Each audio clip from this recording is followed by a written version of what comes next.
Bridges on Air. Tulay sa himpapawid.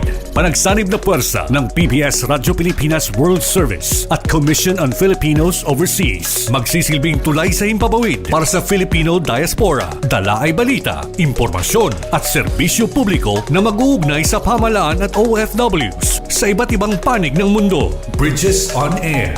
Tulay sa himpapawid. Tampok din ang mga Pilipino na nagbibigay inspirasyon, kampyon ng kultura, tradisyon at katatagan ng Pilipino sa kapwa Pinoy saan man sa mundo. Bridges on Air.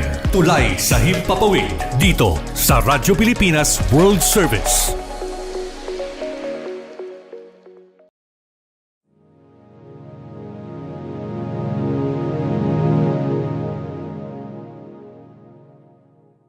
Ang Commission on Filipinos Overseas o CFO ay kinagagalak na itanghal ang Bridges on Air kaakibat ang Radyo Pilipinas World Service.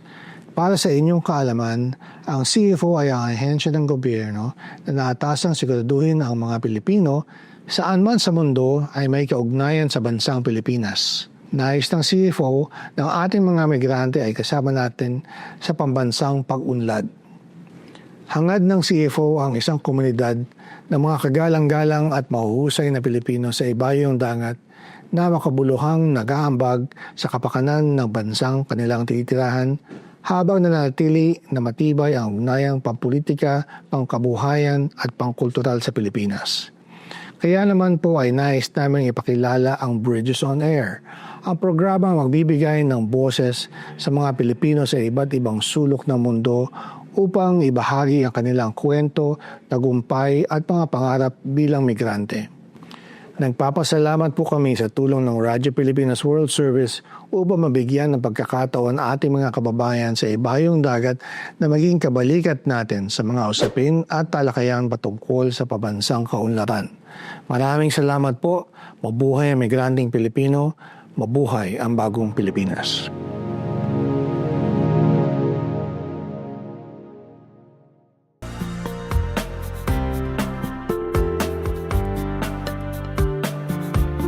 Muli po, isang mapagpalang pagbati ngayong araw na ito at welcome na naman sa isa pang edisyon ng programang Bridges on Air.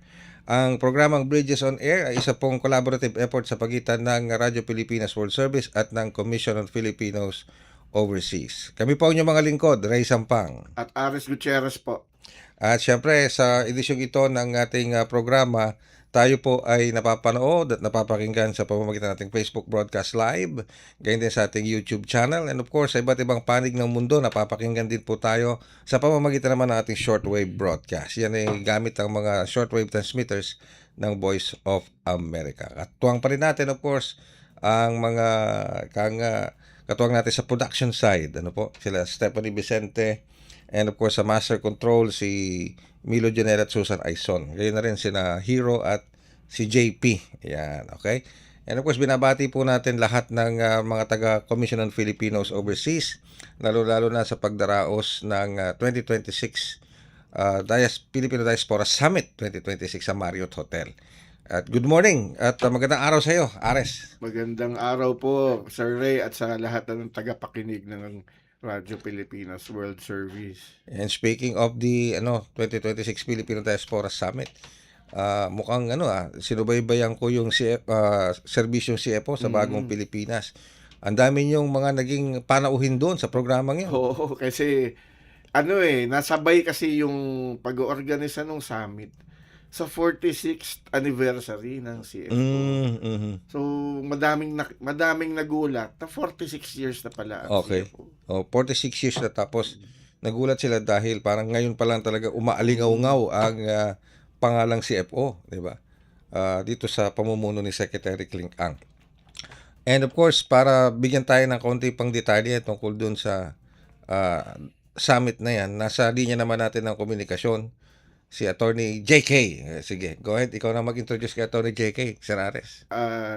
Ang atin pong panauhin ngayong araw na makakasama natin para pag-usapan ang mga naging kasaysayan ng CFO at yung mga naging mga pangyayari doon sa Diaspora Summit. Si Attorney Giancarlo Magracia, siya po ang Head Executive Assistant at isa sa mga punong abala noong Filipino Diaspora Summit.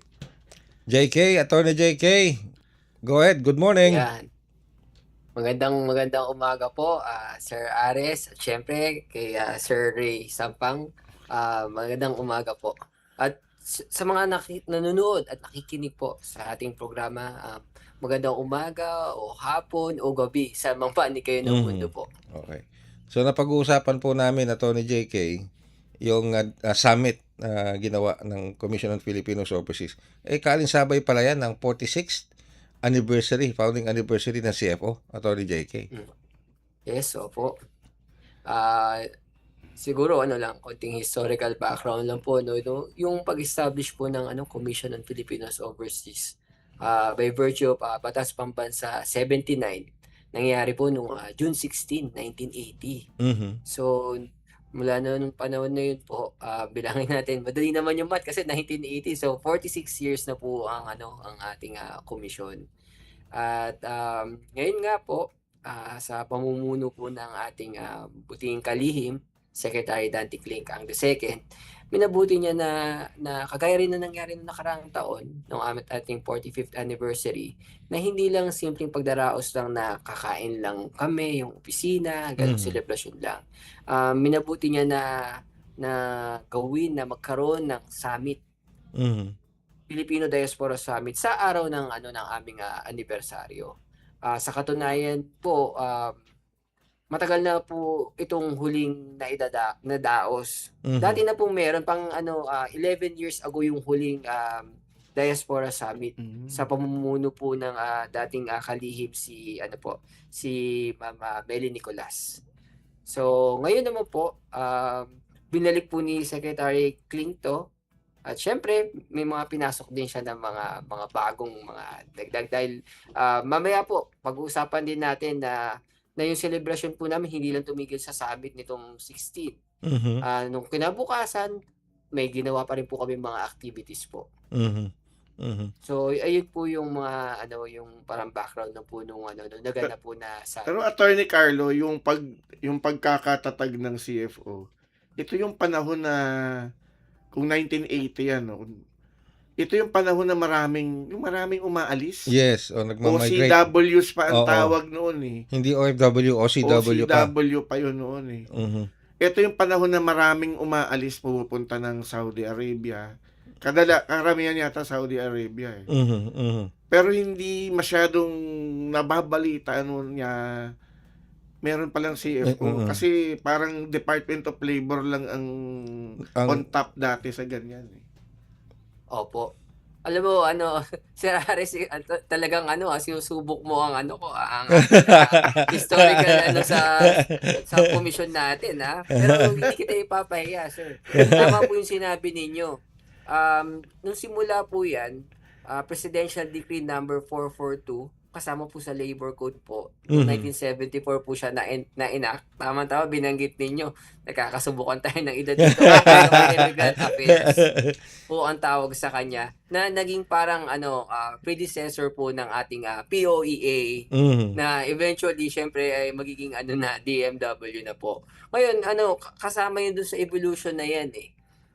Doon pa lang, sa tingin ko, although hindi naisibatas na maging isang department proper ang Commission on Filipinos Overseas at that time, nakikita na yung pinagkaiba talaga nung sinasabi ni Sir Ray Sampang na OCW, na sinasabi natin na Overseas Contract Workers at that time, OCW.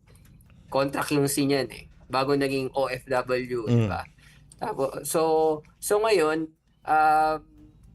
dahil nga sa nakikita yung may diferensya pa rin talaga eh. Iba pa rin talaga yung yung long-term migrant ka na ngayon tinatawag na namin na na non-resident Filipinos po ngayon, NRFs. Kung ikukumpara naman sa ating mas less permanent na OCW at that time, overseas contract workers, na noong mga panahon na yun, hindi naman ganun kahaba po ang mga kontrata rin na pinipigay. Siyempre, may mga iba't ibang mga pangangailangan yung mga yan, mga nag-asawa ng mga dayuhan, may mga permanent residency na, mga anak ng mga dating mga Pinoy na naging foreigner na. Mhm. Mga kagaya ng example yung lolo ko World War II veteran yan. So eventually nag-elect siya ng kanyang American citizenship. Tas Okay. ayun, yung mga anak niyan magpo-fall din sa mga ganung mga gray area, sir, eh. Okay. Kaya yan yung naging niyan, yung pag-grow niyan. Yun nga lang, hindi lang talaga nagkaroon ng batas na maging isang departamento po ang komisyon po natin. Mhm. Kung babalikan natin, sir, kahit nga yung ating mga overseas Filipino workers, yung batas na para magkaroon ng departamento na nagki-cater purely sa kanila, nito na lang din nangyari, eh. Mhm. So siguro may pagka-tsansa din ng komisyon natin balang araw na makita din 'to. 10.8 million strong po ang ating overseas Filipinos. Mhm. Kasama na diyan siyempre yung permanent at hindi permanent po. So meron din talagang niche at pangangailangan na dumating yung araw magkaroon pa ng mas malaking ahensya na mangangalaga sa kapakanan nila ng ating mga non-resident Filipinos. So, pwedeng mangyari in the near future or in the future, imbes na Commission on Filipinos Overseas, Department of Filipinos Overseas, no? Parang ganun. Pwedeng ganun. Di ba? Pwede pong ganun, opo. So, correct me if I'm wrong, Tony JK, yung yung ama ni Secretary Clink Ang, siya ba ang unang-unang commissioner o naging head ng CFO since na-establish siya noong 1980? Ano po, Sir Ray, hindi po. Ang ama po ni Secretary Dante Clink ang II o si Secretary Dante Arevalo DAA kung tawagin po. Siya po ang kauna-unahang kalihim. Sa visa po Secretary ng level. secretary. May dati na po kasing namuno sa commission po natin, Commission ng Filipinos Overseas. Pero at that time po kasi mas nakokonekta siya sa may time po kasi na under po siya ng Department of Foreign Affairs. Mhm. Parang ang nangyari diyan parang executive director na undersecretary level at that time. Mhm. Tama po kayo sa isang banda na si Secretary Dante Arevalo ang DAA ay ang unang kalihim. Mhm. Ito naman po, itong executive order na create po ng panahon po ni then President Gloria Macapagal Arroyo. Yun po yung nagtalaga na ang komisyon natin ay maging under ng Office of the President na at under ng Office of the President, meron siyang chairperson na ang kanyang rango ay isang cabinet rank level na official designated as secretary din. So Yun. secretary level po yung yung magiging yung uupong chairperson ng commission po natin. Yun po ang kauna-ano na yun ay si kalihim o Secretary Dante Arevalo Ang. At yun nga yung napakalaking kontribusyon ni Secretary Dante Arevalo Ang yung nagkaroon ng testing center ng NCLEX dito sa Pilipinas kasi nung araw ang testing ay ginagawa sa Guam or sa Hong Kong. So pumupunta mabiyahe pa yung mga nurses natin, titira pa doon, mag-hotel para mag-exam, malaking gastos.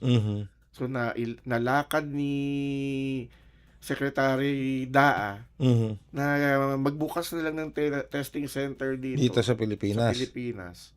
So, ang laking convenience para sa ating mga nurses. At hanggang ngayon, pinapakinabangan yan. Hanggang ngayon. Okay. So, 46 years, no? Ang dumaan. So, ano bang mga significant achievements within that period of 46 years, Attorney JK, lalo na sa pamumuno ngayon ni Secretary Clink Ang? Ayun, opo. Siguro tama po maganda po yung tanong niyo na yan.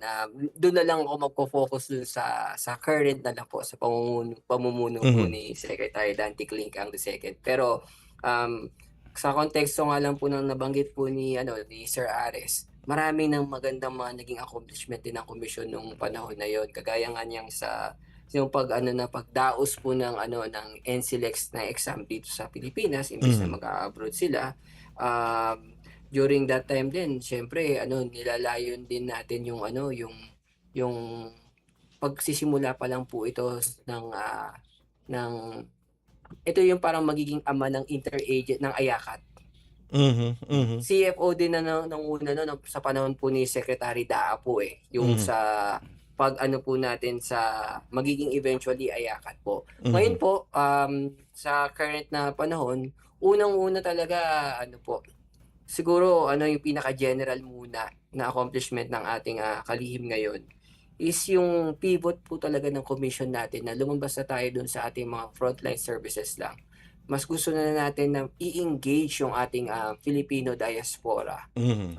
Politically, economically, culturally, and marami pang iba't ibang mga aspeto. Hindi ko na mabilang kung gaano kadaming memorandum of understanding o kaya memorandum of agreement ang nagawa namin. Mhm. Kapartner ang mga Filipino-American group, Filipino-European, Filipino-Australian group, marami pong mga grupo, iba't iba pong mga grupo po. At ini-engage po namin sila, hinihikayat po namin sila ng mga oportunidad para lalo pang makakonect sa ating inang bayan. Opportunity na makapagsimula ng negosyo dito, Yes. opportunity na na ma-highlight yung kanilang mga magagandang mga nagawa sa mga bansa na kung saan sila naroroon para habang ambassador ng ating bansa din, parang pinapakita na ito mga Pinoy na magaling sa ganito, hindi lang puro kanta ang ginagawa niyan, mga leader din yan. Ngayon po, Sir Ray, hina-highlight po natin na maigi po yung mga Pinoy na o may dugong Pinoy na nahalal sa mga posisyon na matataas sa Yes. abroad. Mhm. Mhm. Isa sa mga naging highlight ng ating Diaspora Summit nitong June 16 yung pagpunta po ni Senator Shelly Calvo ng Guam. Mhm. Ano po yan, incumbent na senador po yan. May Pinoy po siyang dugo. Mhm. At Mhm. isa siya sa mga naging bahagi ng ating panel. Marami pa po tayong hina-highlight ngayon na mga naging pinuno o may inuupang mataas na katungkulan abroad na proud din sila sa dugo nilang Pilipino at pinapakita at ipinapasok din nila yung mga kaalaman o yung ugaling Pinoy sa kanilang kung paano sila magtrabaho. Kumbaga, napakamaganda nilang representante ng hindi lang ng trabaho o hindi ng pagiging Pinoy, kung paano ba magtrabaho ang Pinoy. Hindi naman tingin sa kaalaman natin, sir, na ang tingin sa mga Pinoy abroad talaga masipag. Mhm. Mhm. Resilient, 'di ba? Yung Pinoy, ano 'yan, bigyan mo lang ng konting resources sa trabaho, kaya niya nang gawin. Yung ordinaryong draftsman, nagiging architect. Mhm. Hindi lisensyadong engineer, kaya mag-mechanical engineer. Ganyan ang mga Pinoy. Kaya talagang nabavalue yung mga ganong mga bagay doon. Ngayon, hindi lang tayo tumitigil sa mga ganitong bagay. Pinapakita natin na pwede rin sila maging leaders. Mhm. Pwede silang maging magaling na scientifico. Yan ang mga ginagawa ng ating kalihim ngayon. Hinahanap namin yan, ini-engage namin yan, hina-highlight namin yan. At syempre, napakalaking pasalamat namin sa Radyo Pilipinas World Service na nagiging katuwang namin para i-broadcast itong mga kagalingan ng ating mga kababayan abroad through our program ngayon, Bridges on Air, tsaka yung isa pa nating programa na Serbisyong CFO. Makikita talaga doon na ang galing ng Pinoy. Ngayon, itong mga engagement na ginagawa natin na to, two ways yan. Siyempre, na-highlight natin siya. At the same time, inaano rin natin na paano pa ba sila makakapag-contribute dito, pabalik sa atin. Parang yan yung pinaka-main na driving point ng ating kalihim ngayon na i-reverse yung view na brain drain. Yes. Ngayon, brain gain. Mhm. Mhm. Hindi naman batid sa ating kalaman, syempre mga kaya kapatid May natin nabanggit sa pa nga attorney na hindi lang daw brain gain brain circulation. Oy, ayun. bago yun ha. Oo. Pero balikan ko lang yung binanggit mo na may mga emerging na Pilipinong political leaders, no, lalo na sa Amerika. Yung dating mayor ng Daly City sa California ay Pilipino? Pilipino, pamangkin ni Vice President Ginggona. Ha? Ganun? Si Mike Ginggona. Mhm. Hopefully maimbitan rin natin Sana, yan dito sa oo. CFO, pero marami yung kaibigan ko mismo, dating presidente ng St. Scholastica's College Student Council, ay naging mayor ng isang town sa Arizona. Arizona, USA. Wow. So marami sila, kaya hindi lang natin na oorganisa. Mhm. Pero emerging political force na rin ang Pilipino sa Amerika. Dumalaki ang puwersa. Oh, hindi pa kasama diyan yung mga artist, no? Yung mga artist, Na marami talagang yan. marami. Yung mga, 'di ba? Ilang beses na feature sa mga international news wires. Yung mga naging main chef sa White House, 'di ba? Na naging main chef ni Bill Clinton, ni George Bush, mga Pilipina. So napakarami. Plus yung of course, meron ding mga military officers sa US Armed Forces na mga Pilipino.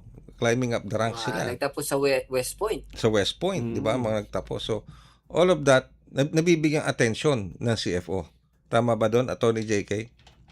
Yes, opo. Yun po talaga yung pinaka-main na na approach ng ating kalihim ngayon talaga is yung pivot namin to diaspora engagement. Mhm. Makita natin na may magagawa sila tapos ma-highlight natin.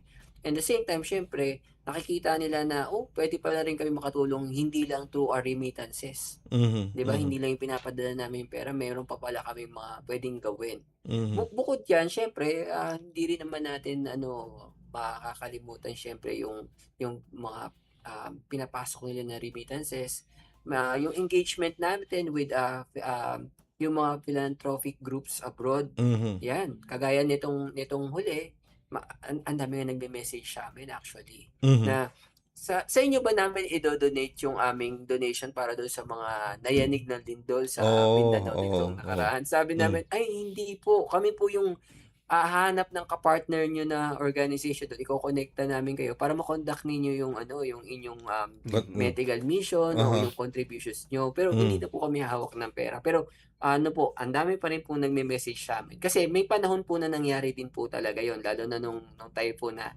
Haiyan. May mga ganyang sitwasyon eh. Pero syempre, dahil may mga restrictions po tayo sa batas, sa COA, nirerekto na namin yan sa mga mag-partner-partner na sila para at least mas better din at mas sure sila na yung organisasyon na pagbibigyan talagang existing. Kami na yung gumagawa ng vetting process for them. Kunyari, kukonekta namin sila sa Rotary dun sa Mindanao. Tapos pag-aanoyin natin sila, pag-uusapin namin, kasama kami as a third party sa usapan nila. Tapos doon na nila magagawa yung proyekto. Kamakailan lang actually kung hindi lang sumabay sa activities ng ating anniversary episode ngayon, ang i-highlight sana natin ngayon yung naging proyekto namin kasama ang isa sa mga PAPIO awardees si Dr. Barroso. LV Barroso. Okay. Nitong nakaraang mga linggo, 2 sunod na linggo po 'yon. Ang pangatlong linggo, sir, dito na sa opisina namin, nagkaroon ng tuberculosis screening. Ang ginawa, isa sa mga adikahin niya ni Dr. LV Barroso is yung gusto niyang i-mitigate kasi yung epekto ng tuberculosis sa Pilipinas. Alam natin na common pa rin yan dito sa bansa natin. So tinuruan niya yung mga frontliners ng Ligao City at saka ng Naga. Kung paano yung may mga test na iko-conduct, paano i-interpret yung test na yon. At the same time, nag-provide din sila ng gamot. Ngayon, itong partnership na to, tripartite to kasi kapartner din namin ang Naga City bilang isang balikbayan partner. Tapos PAPIO award din namin yung nagko-conduct, connect-connecta namin. So ngayon, tatlong party saka pagtulong-tulungan sila, 'di ba? Nagagawa nila yung mga magandang mga proyekto sa tulong din ng ng opisina natin. Yun nga yung nakakatuwa nung summit, Gary. Yung ang nakikita natin madalas sa mga Filipino-Americans. Yes. Na-meet nila doon sa summit yung mga Filipino-Canadians, yung mga Filipino-Germans, yung mga nasa Japan, yung mga nasa Qatar. Parang ito tayo, iba-iba tayo ng lugar. Nag-uusap-usap na sila kung ano ba pwede natin gawin together. Wow, ang ganda. May ganung dynamics nangyari doon behind the scenes. So yun ang sabi natin looking forward kung ano yung mapoproduce ng summit na yon. Yung nakita-kita na yung mga Pilipino from different host countries. Like you said, may Filipino group sa US, Canada, Germany, halimbawa, Middle East. Nag-usap-usap na sila doon pa lang. Nakikita sila doon kasi nagkikita lang siguro sila virtually, pero ito talagang personal. magkakatabi sila doon, harap-harapan sila. Doon pa lang makakabuo na sila, di ba? Katuwan-tuwa yung isang in-interview natin dito, si Mr. Acera, si Engineer Acera. Ang tagal niya akong kinausap kasi tuwang-tuwa siya na ang dami daw nating tinatanong sa kanya tungkol sa technology na. Oo nga, may pangako ko sa kanya kung sakaling makaka-attend ako ng summit, mas marami pa akong tanong, di ba? Oo nga eh. Tuwa siya na may programang ganito na nakakapagpaliwanag sila kung ano yung pwedeng gawin silang mga medyo umasenso na doon sa ibang bansa. Paano nila babalik dito sa Pilipinas. Oo. Pero matanong ko lang, Atty. J.K. and Ares, meron ding akong isa sa mga naging striking sa akin dito sa Bridges on Air, maging sa serbisyong CFO. Yung programa ng CFO para sa mga kabataan, lalo na yung mga second or third generation na yung mga pinanganak na sa abroad na mga galing sa mga from Filipino parents. May programa rin kayong gano'n. Yung ULEAD yata. Yung ULEAD, di ba? Active pa yun. Kasama rin ba na-feature sa summit yun, Atty. JK? Ay, opo. Napakagandang tanong po ninyo yan, sir. Opo, nakasama po yan sa summit natin. Actually, yan yung panghuling panel eh. Yung nangyari ng hapon sa pamumuno o pangunguna ni Clive Arguelles. Siya ang moderator ng panel na yon. Isa sa mga bahagi ng panel na yon ay si Corina Dutlow. Galing siya ng Australia, Australian Filipino Community Service, AFCS. Siya ang CEO ng grupo na yon. Siya ay participant ng aming ng ULEAD na program namin. Opo. So, yan naging bagay siya. Pinili nga yung video nung pagpunta nila, yung mga pagpunta nila sa komunidad, sa mga museo. Tapos may din yun, may yung nag-aral din sila ng ng ating yung katutubo na pagsulat natin. So, baybayin. Yan yung baybayin. Nag-ano rin sila ng ganun. Yun yung mga na-touch na na programa para sa youth. Actually, napaka-engaging nung discussion sa youth.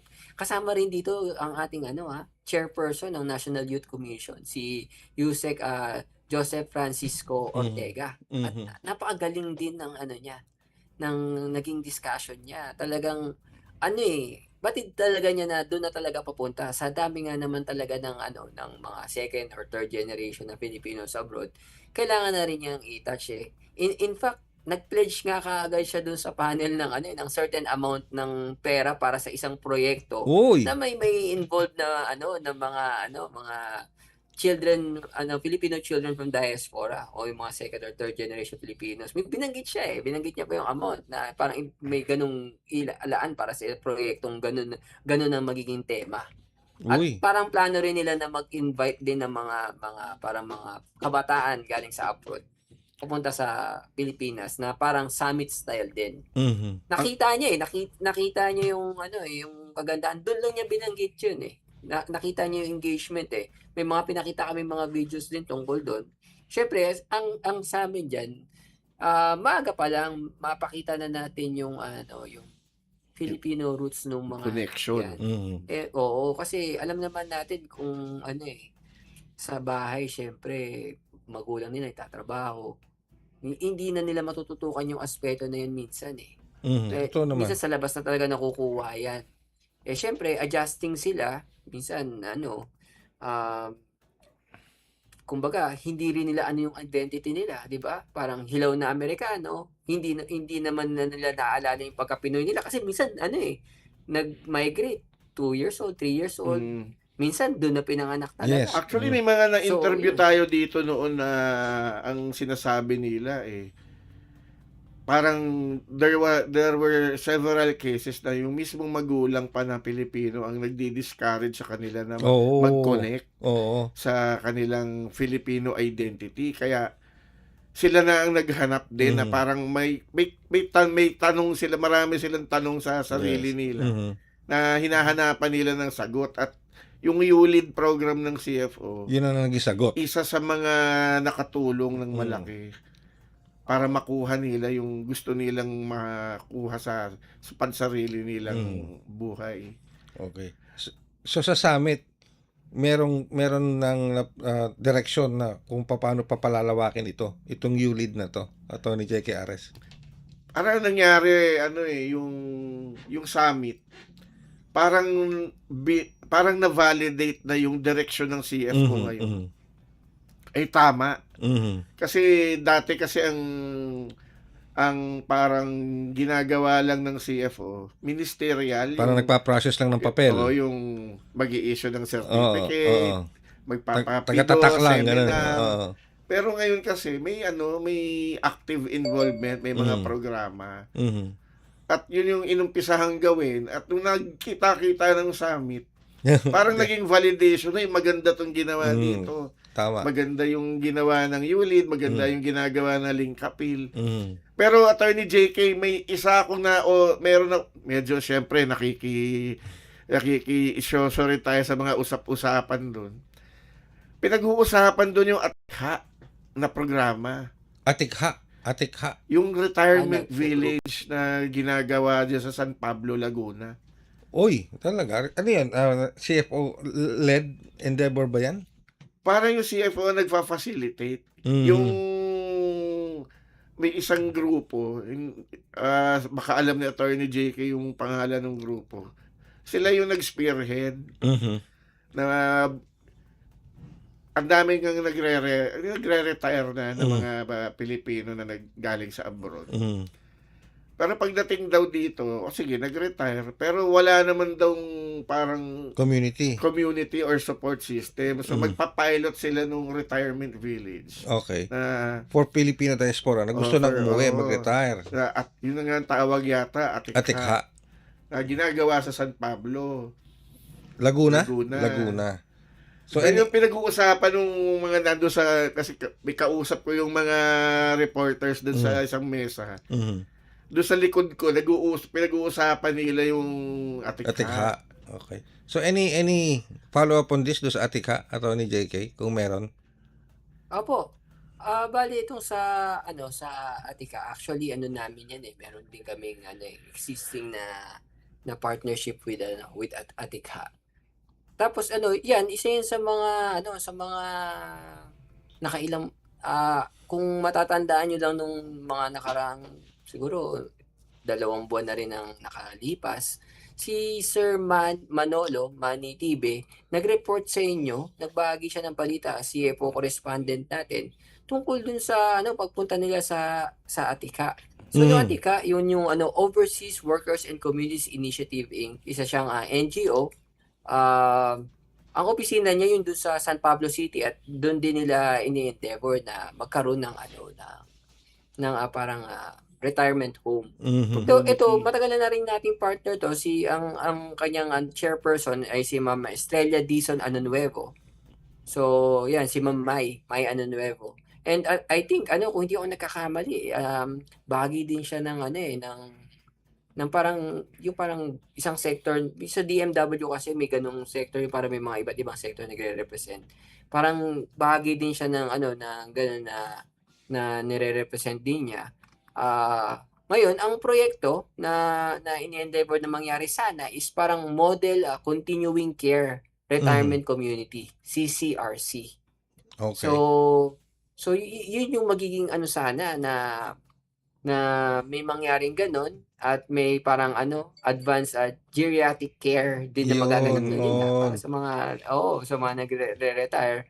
Syempre yung sa CFO through yung Balikbayan program natin, yung ating yung sa partnership natin with yung mga sa LGU, parang ito na naman po tayo kaninang binabanggit ko, i-connecta naman namin sa LGU po ng San Pablo, tapos yung Filipino Diaspora Group naman, Atika. Yan. So mag-o-organize na sila ngayon. May mga may mga objective sila at mga responsibilidad namin, syempre, yung yung network namin para sa brain game magamit din nila. Yung Atitka naman syempre ang mag-o-oversee naman ng facility eh. So yung sa amin talaga through our Link Appeal program din and Balingbayan program, baka makapag-source out din ng mga donations kung kailangan man. Alright. Ngayon, nasa early stage pa lang po itong partnership natin. In fact, pa lang tayo ng nagko-conduct pa nga lang sila ng mga site inspection dun sa facilities sa San Pablo. Ito, part and parcel to nung isa sa mga adikain natin, parang nanganak na lang na kung naaalala nyo, isa sa mga proyekto na na unang ginawa namin sa pangunguna ng ating kalihim yung Medicare, Medicaid portability. Konektado yun dito eh. Okay. Kasi kung Medicare, halimbawa Medicaid. magawa mo to ng tama, magiging recognized na facility yun. Tapos pwedeng doon na gamitin yung Medicare ng sa US, 'di ba? Okay. Parang gagana na. Kasi sa ngayon kasi sir, 'di ba, hindi pa allowed yun eh. Oo, Magagamit hindi mo pa. yung Medicare, Medicaid mo within US territories lang eh.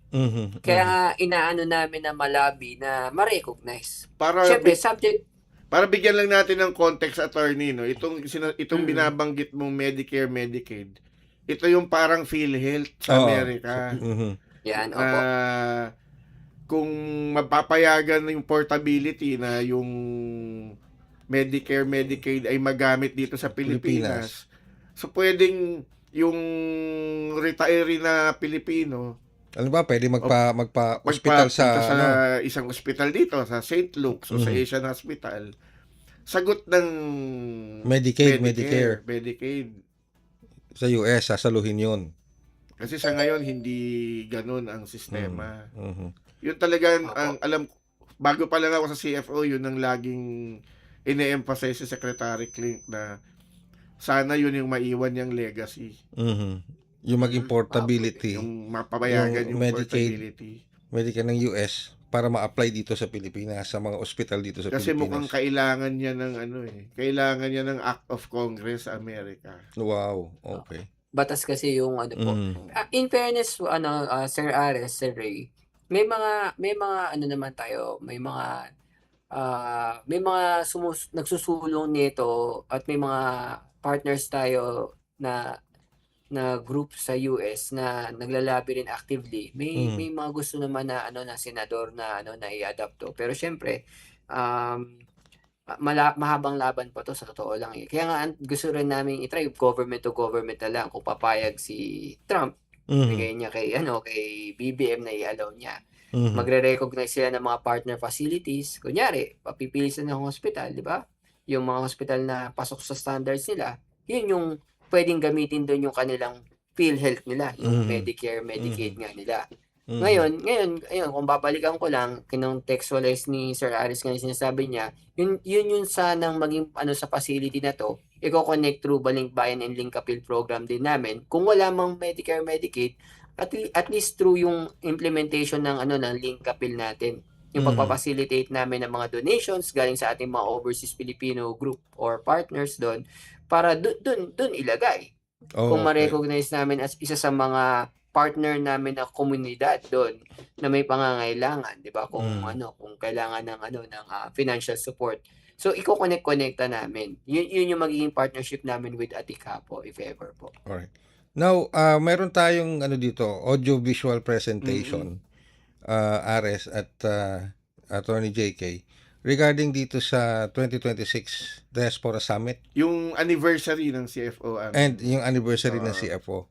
So, ito ay ikang audio-visual presentation. So, we will play and air this now para mapanood at mapakinggan ng ating mga kababayan.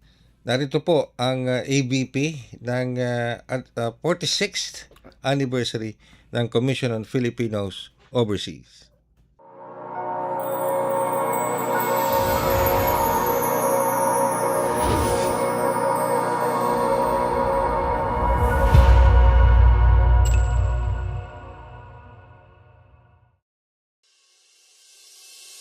Migration is a defining phenomenon of the 21st century, with Filipinos among the most dispersed populations across the globe. As millions of our kababayans have made the bold decision to reside permanently overseas, a key institution stands at the forefront of guaranteeing the protection and sustained connection with overseas Filipinos. The Commission on Filipinos Overseas, or CFO, is the lead government agency that serves as the strategic architect of diaspora engagement for national development. The CFO was established under the Office of the President on June 16, 1980 through Batas Pambansa 79, signaling a clear recognition of international migration that extends beyond labor mobility and focused attention on diaspora populations and transnational engagement. This diaspora refers to the estimated 6 million Filipinos who are permanent residents abroad, naturalized citizens in other countries, dual citizens, spouses and other partners of foreign nationals, descendants of Filipino migrants, youth, exchange visitor program participants to the United States, and Europe-bound au pairs. Ultimately, it is the CFO's vision for these overseas Filipinos to be able to contribute significantly in 3 ways.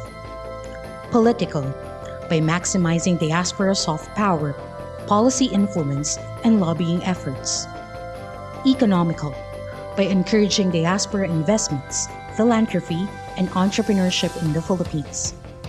And cultural, by ensuring the youth and descendants maintain a sense of belonging through language, arts, and heritage programs.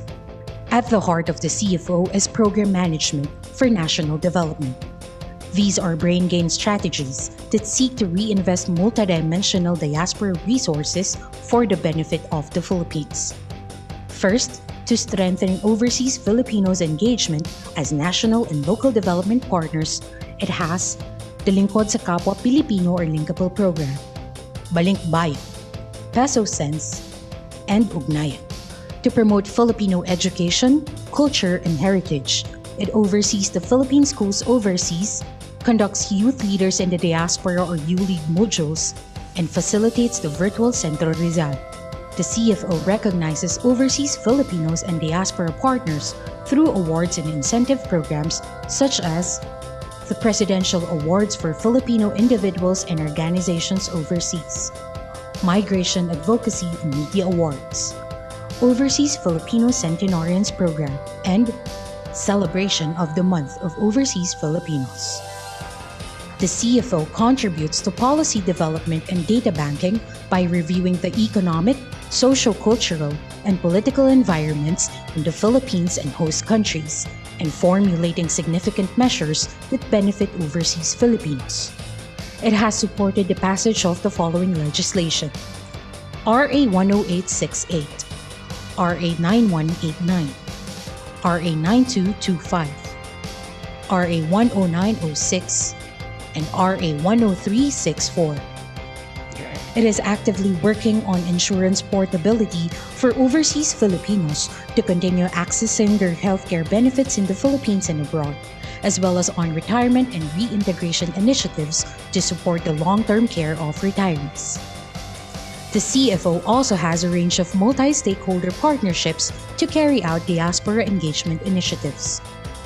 At the beginning of the migration phase, the CFO is already working to protect departing Filipinos through the Registration and Pre-Departure Orientation Seminar, Peer Counseling Program, Guidance and Counseling Program, Country Familiarization Seminar, and PIDOS for Exchange Visitor Program participants.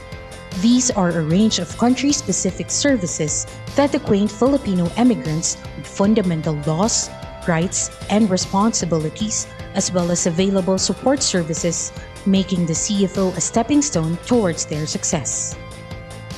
Once abroad, the CFO conducts post-arrival programs, the virtual and in-person town halls, to assess migrants' circumstances and maintain connection with them. The CFO also has programs that address migration vulnerabilities and encourage preventive measures. These are the 1340 Action Line and Community Education Program. To better serve stakeholders, The CFO is strategically located in major hubs across the Philippines.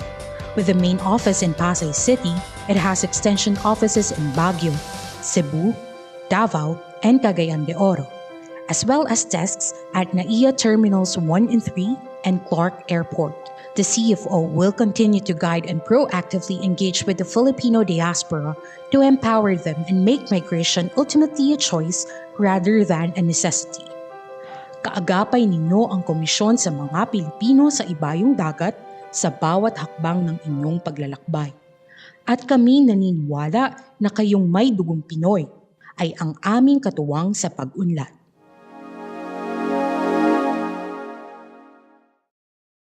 Inyo pong napakinggan at napanood ang isang audiovisual presentation hinggil dito sa 46th anniversary ng Commission on Filipinos Overseas. Lalo na yung mga serbisyo, programa ng CFO. So yung pinag-usapan natin kanina, ito yung yun. pinapanood natin. Alright. So, si Attorney JK ay nasa linya pa natin ng komunikasyon. So, Attorney JK, siguro ang tanong ko na lang, ano na ngayon, after the summit, looking forward, ano na ngayon ang gagawin ng CFO, spearheaded by Sec Ang, dito sa resulta ng summit? Attorney JK. Opo, sir. Actually, ang ating komisyon sa pangunguna ni Secretary Dante Clink ang II, hindi na nagpalipas ng isang araw. Kinabukasan, meron na agad ginawang event para sa mga attendees ng summit natin. Dalawa po yan, hati po yung event. Yung una muna, yung business matching event. Ang kapartner natin dito, Go Negosyo, DOST.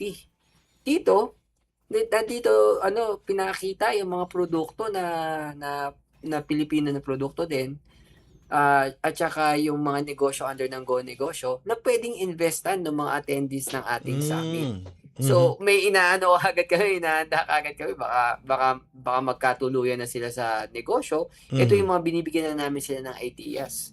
So, agad-agad patapos ng summit, inano na kagad namin yung proyekto na yan. 8 to 12 noon nung June 17 sa Girl Scout of the Philippines Social Hall ginanap. Patapos nito, hati po yan eh. May activity din kaming ginawa para naman dun sa mga mas inclined dun sa cultural aspect naman ng ating komisyon. Meron din kaming inorganize alas 8 hanggang alas 12 ng tanghali din, Manila Heritage Tour. So pumunta sila sa ating Manila Museum, dumalaw sila sa Senate Hall natin, sa Manila Clock Tower ng City Hall. Manila City Hall. Opo. Tapos ayan, may mga rin sa Intramuros, syempre, para maano pa rin nila kasi may mga iba na matagal na hindi nakapunta. May iba naman na may kasamang pamilya din na mga bata pa. So, may heritage tour na naginanap. Yan yung sa 17. Tapos, ina-anticipate din natin, bukod dyan, sir, hindi na na-highlight ito kasi side event to ng ating summit nung 16. May mga several din tayo mga MOUs tsaka MOAs o Memorandum of Understanding or Memorandum of Agreement na nalagdaan. Isa na rito yung Philippine Chamber of Commerce in Singapore. Okay. Singapore, nalilito ako sa pangalan nila. Pero, tama sinabi, Philippine Chamber of Commerce in Singapore. Ayun, oo, yun nga, oo. So, yan, Pinoy group yan, mga business leaders po na negosyo din sa Singapore. Meron din kaming MOU with them.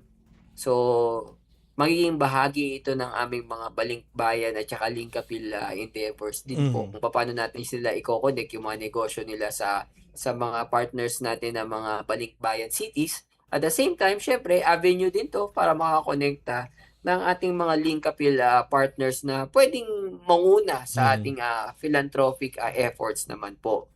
Bukod dito, syempre, isang avenue na rin to para magamit din po ang kanilang kaalaman sa negosyo para maging mga resource people namin sa aming Peso Sense. Okay, yung aming yun. isang programa din namin na ang layunin naman ay turuan ng tamang pag-aalaga ng pera, paggamit ng pera ng ating mga actually, para sa lahat naman, sa kababayan natin, focus lang on our Filipino diaspora syempre po. Mhm. So, yan yung mga nangyari dyan. Nagkaroon ng mga lagdaan din ng MOU.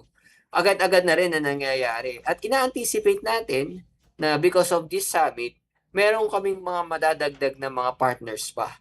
Yun. Ngayon lang, habang kinokontak po natin itong ating ating programa, nandito rin sa opisina namin ang ang leader ng ng NFID, Mhm. yung grupo naman po sa Europe po, ng mga Okay. Filipino group sa Europe. So, andyan Mhm. din sila. At Mhm. iniisip na rin na ma-renew yung aming MOA with them kasi matagal na yung dating memorandum of agreement na meron tayo with them. Ayun.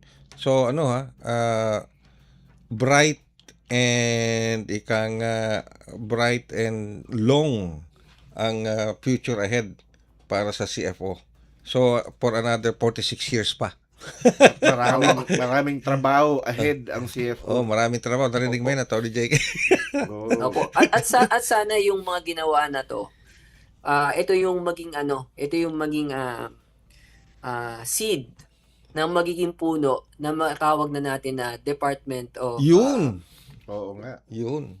Overseas Filipinos o Department of of Non-Resident Filipino, kung ano man ang abutin nito. Kasi itong ginagawa namin na to, alam namin alam naman natin hindi naman ganun kahaba ang isang termino ng ng isang kalihim. Pero Mhm. sana makita na itong mga proyektong to at yung kahalagahan ng pag-engage natin with our Filipino diaspora, triple o quadruple pa ang balik sa development ng ating bayan. Mhm. Parang Department of Filipinos Overseas. Parang ganun. Parang ganyan. Di ba? Oo, parang Kasi meron ng kung ano man. Department of Migrant Workers. Mm-mm. Ito naman Department of Filipinos Overseas. So ibang-iba. Iba yung migrant, Tapos iba din yung sa DFA. Kasi Oo, sa DFA naman, diplomatic naman diplomatic yun. naman yun. yun. Diba? Sa relasyon natin sa ating mga kapitbahay ng mga bansa. Yes. Pero ito, yung mga kababayan natin na hindi nagpo-fall sa kategorya ng ng migrant migrants workers, talaga. oo. Migrant workers, opo. Kaya So, nga yun, maganda sana yung ginagawa ng CFO ngayon na ipinapakilala talaga yung ahensya Mhm. at sinasabi kung ano yung mga limitasyon. Mhm. Pero maganda yan I'll be looking forward to it. Mm. Yung magiging departamento na ang commission. Sana. Okay. Tumaasa ako na isa sa mga magiging undersecretary dyan si Atty. JK. Oo. Hindi- ano lang ako, may malita table lang ako katabi si Yusek Ares. Basta akong bahala sa public information at saka Ayan, communication. Di ba? oo. Kayo, nagbabalak kayo kagad. Anyway, pero syempre, libre mangarap. mangangarap ka na rin lang naman, libre naman yan. Di, ingrande mo na, di ba? Na talagang, long-lasting na dream na talaga mong masasabing hindi mo na magigiba as time goes by, di ba? So, maraming salamat, Atty. JK, sa oras sa pinagkaloob mo sa amin dito sa ating edition ngayon ng Bridges on Air. And I would like to extend my heartfelt congratulations sa Commission on Filipinos Overseas for reaching 46 years at saka dun sa mga programa and services niyo, including yung mga programa niyo dito sa Radyo Pilipinas World Service, yung serbisyong CFO sa Bagong Pilipinas, and Bridges on Air. Talaga namang you're touching lives ng ating mga Filipinos, non-resident, sabi nyo nga, mga Filipinos, na have contributed a lot sa kanilang host country by projecting or making known yung Filipino culture and tradition. Pati yung dedication at professionalism nila sa kanilang chosen field of career. So, congratulations sa CFO, Atty. JK. Maraming salamat po, sir. Sir Ares, Sir Ray, sa pag-imbita, syempre, na maging bahagi ulit ng programa ninyo. Mhm. Hindi na pwedeng you po. gawin 3 programa. Kung pwede ko lang gawin 3 programa ang CFO dito, gagawin ko 3. Kaya kailangan mag-isip ako ng panibagong title. Anyway, Sir Ares? Maraming salamat po, Attorney Carlo Magracia, at binabati natin uli yung ating mga nakasama dyan sa pag-oorganisa ng Filipino Diaspora Summit dahil hindi biro yung pinagdaanan ninyo Yes. para maisakatuparan ito. Alam ko, particularly, ma-mention ko na lang dahil hanga ako sa batang ito, yung ating artist dyan, si Diego, na 2 araw yatang 2 araw tumira sa opisina Grabe. para tapusin Para yung mga tapusin kailangan lang. niyang tapusin. Yan ang dedication sa trabaho. Okay. Pero syempre, sa Siguro Ton, sabihin ko na rin PPRD po. O yung PPRD, yung... Sila po talaga yung pinaka-in-charge po na Oo, division. sila Sa Mike pangunguna ni Apata. Sir Mike Apata. and of course, si Atty. JK, si Atty. Carlo, pati yung iba pang mga staff ng CFO, talagang sila yung nagtatrabaho at kumikilos. Oo. Tulad yan, mukhang may mga darating pang ibang mga events ang CFO in the near future. So magiging busy na naman ang ating mga kasamahan sa CFO. So maraming salamat, Atty. JK. Thank you very much. Okay. And of course, syempre, tayo po unti-unti na magpipilid ng isa pang edisyon ng programang Bridges on Air. Like we said, ang Bridges on Air is a collaborative effort po sa pagitan ng Radyo Pilipinas World Service, ng Presidential Broadcast Service, Bureau of Broadcast Services, at ng Commission on Filipinos Overseas. Sa panguna naman po yan ni Secretary Clink Ang. Ako po yung lingkod, Ray Sampang. At Aris Gutierrez po. Ito po, nagpapaalam, pero babalik kami para sa isa na namang edisyon ng Bridges on Air. Bridges on Air. Tulay sa himpapawid.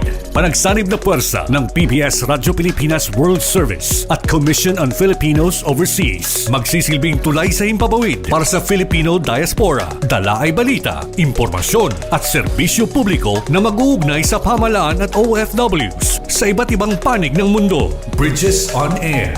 Tulay sa himpapawid. Tampok din ang mga Pilipino na nagbibigay inspirasyon, kampyon ng kultura, tradisyon at katatagan ng Pilipino sa kapwa Pinoy saan man sa mundo. Bridges on Air. Tulay sa himpapawid. Dito sa Radyo Pilipinas World Service.